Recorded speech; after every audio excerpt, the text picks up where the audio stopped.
In Japan, most used cars are not sold by a man standing next to them telling you how well he looked after it. They go through auction houses, and before a car reaches an auction house, an inspector walks it and fills out a sheet. That sheet has a small line drawing of the car on it, seen from above and from each side, and the inspector marks it.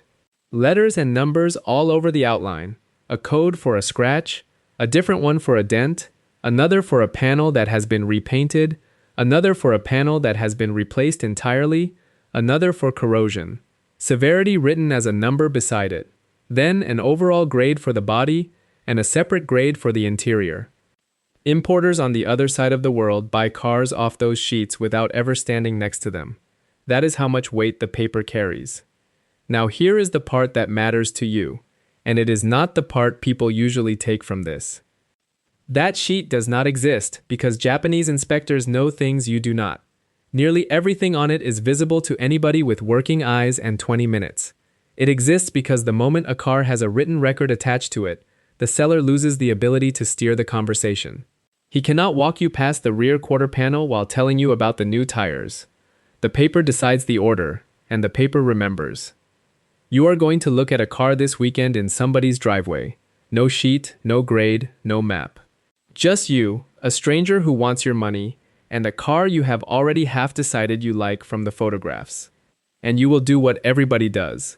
You will look carefully for the first 4 minutes, find nothing terrible, start liking it, and then stop looking properly at about minute 5, while continuing to walk around it for another 10. So we are going to build you a sheet. The man who ran this workshop before me was called Ogawa. He spent 30 years here and he bought a lot of cars. And he had one rule about it that sounds obvious until you watch somebody fail to follow it. Look in the same order every time, write it down as you go, and never decide anything while you are still standing next to the car. Everything in this video is that rule with detail attached. Start at home before any of this. Take a sheet of paper and draw a rough outline of a car on it. Top view, both sides, front and back. It does not need to be good. You are making yourself somewhere to put marks, so that a scratch you find at minute 2 is still on the paper at minute 40 when you have stopped caring. Then arrange the visit properly, and this is where the first red flag usually appears, before you have seen anything. Tell the seller on the phone that you inspect carefully, and it will take about an hour. Listen to what comes back. A seller with nothing to hide says fine. A seller who becomes irritated at questions over the phone, or who tells you he has other people coming so you need to be quick, or who wants to meet you somewhere that is not where the car lives, has already told you something and you have not left the house yet, and ask him not to start the engine before you arrive. Say you want to see it cold. If you turn up and the bonnet is warm, that is information too, because a warm engine hides a cold start rattle, hides smoke, hides a rough idle, and makes the coolant impossible to check safely. Last thing before you go. Take somebody with you. And choose them for the right reason. Most people try to bring the most mechanically knowledgeable person they know. Ogawa's view was that you want the person with the best nose for nonsense first, and mechanical knowledge second, because the main thing that goes wrong at a car viewing is not that you missed a worn bushing. It is that you got hurried, or talked over, or made to feel awkward for looking too long. A second person standing there quietly fixes most of that on its own. Now the walk. Start at one corner and go around the car the same way every time. I go clockwise from the front left. It does not matter which way you pick as long as you always pick the same one. The first thing you are looking at is gaps. The space between the bonnet and the wing, the doors and the pillars, the boot lid and the rear panel. You are not judging any single gap because you have no idea what that car left the factory with. You are comparing left to right. The gap on one side should match the gap on the other. Where it does not, something has been off the car and put back, and something coming off a car usually means a collision. Then get low and sight down the length of each side, with your eye almost level with the panel. Waviness that is invisible from 3 feet away is obvious from that angle. Then take a torch, and this is worth doing even in daylight. Hold it almost flat against the panel so the beam rakes along the surface rather than pointing at it. Filler and repainted areas show up under raking light as ripples and dull patches that you cannot see head-on. Do it on every panel below the window line, because that is where damage happens. While you are down there, look at the reflection. A straight original panel reflects the world in clean, unbroken lines.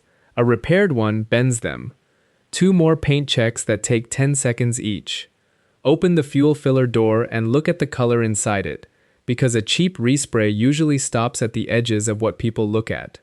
And open every door and the boot and look at the painted metal inside the shuts, which is another place a quick job does not reach. Then look for the labels.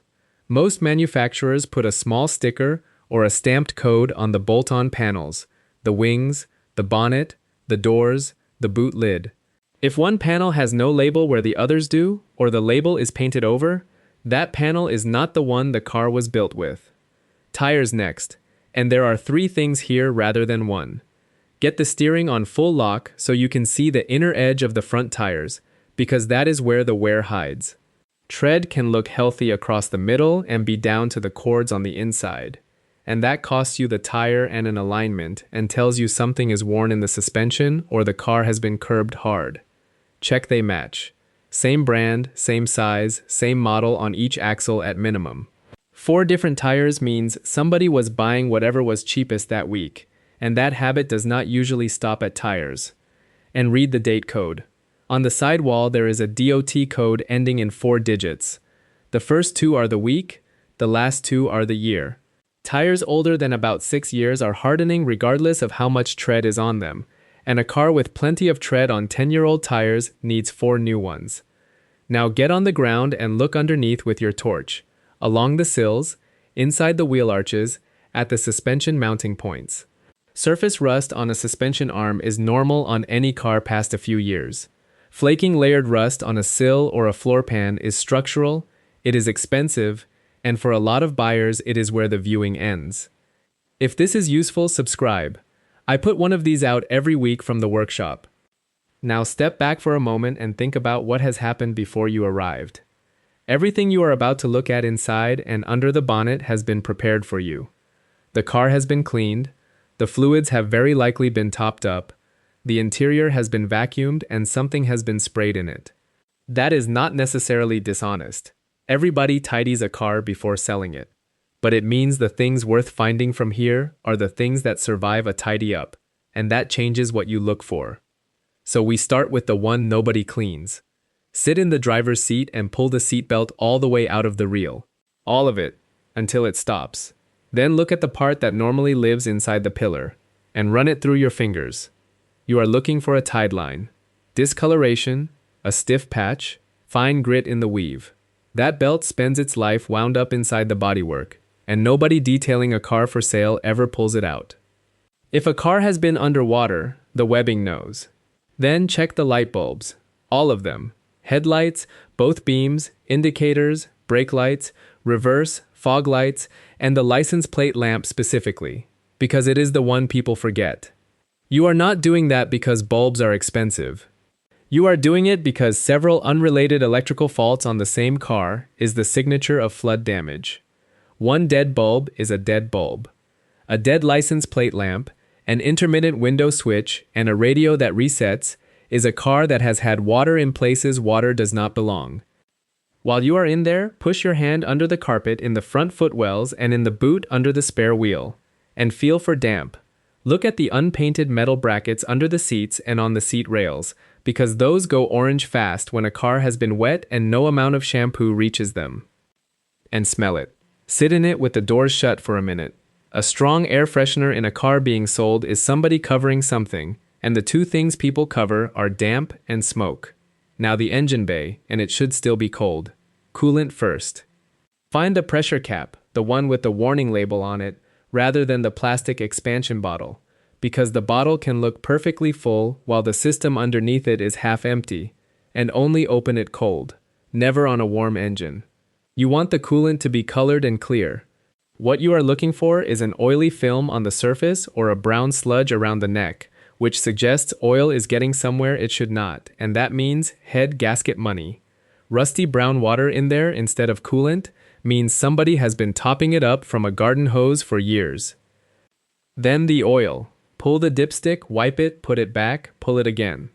Oil should be amber to brown. It is not clear and it is not meant to be, and if you are looking at a diesel, it goes black almost immediately, and that is normal.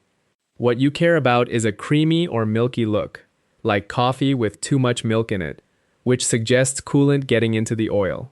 One caution on that, because it gets people worried unnecessarily.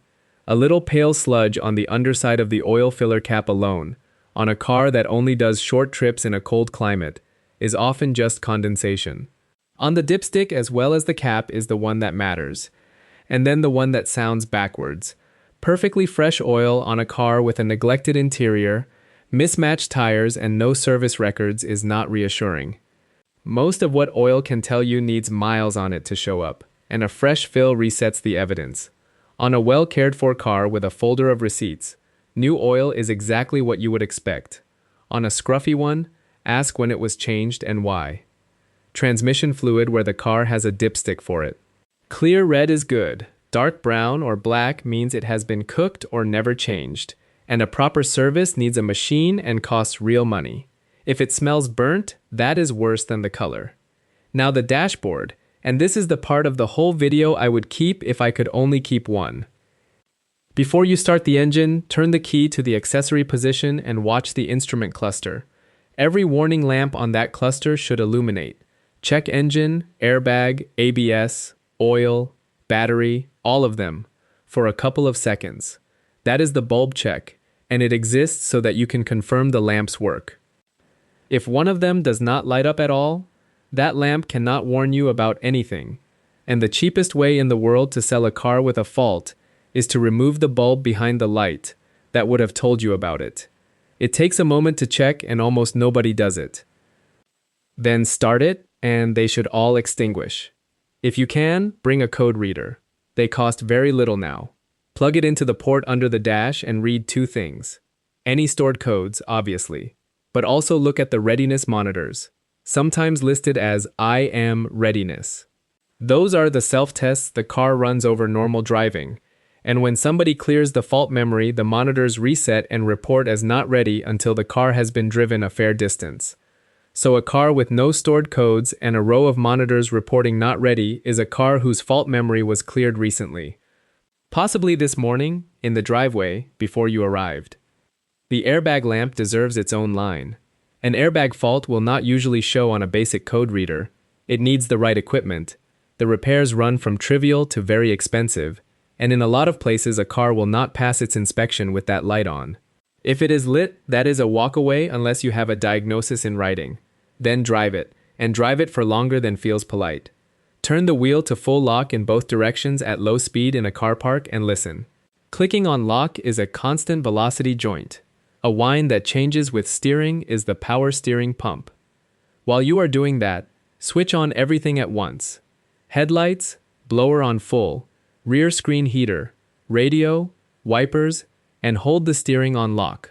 That is close to the heaviest electrical load the car will ever see, and a tired alternator or battery will show itself there, rather than on a gentle drive. Brake hard from a reasonable speed somewhere safe, and feel for a pull to one side, a pulsing pedal, and the ABS actually engaging. Feel the gearbox rather than listening to it. An automatic that hesitates before it picks a gear, or slams into one, or sits thinking for a second after you select reverse, is telling you something, and if the fluid was dark as well, then those two findings are the same finding. Run the air conditioning for a good 5 minutes rather than 30 seconds. If the seller volunteers that it gets a bit warm sometimes, but he tops it up with a can from the parts shop each summer, understand what that sentence means, because the system is sealed and anything that needs refilling is leaking.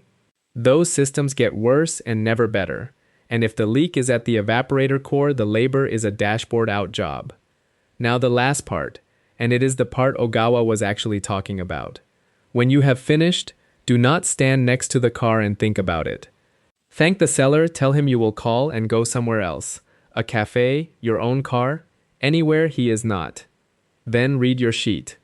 Because a car covered in small honest marks, a few stone chips and a curbed wheel, and a tired set of tires, and a service history that admits things, is usually a car somebody used and looked after.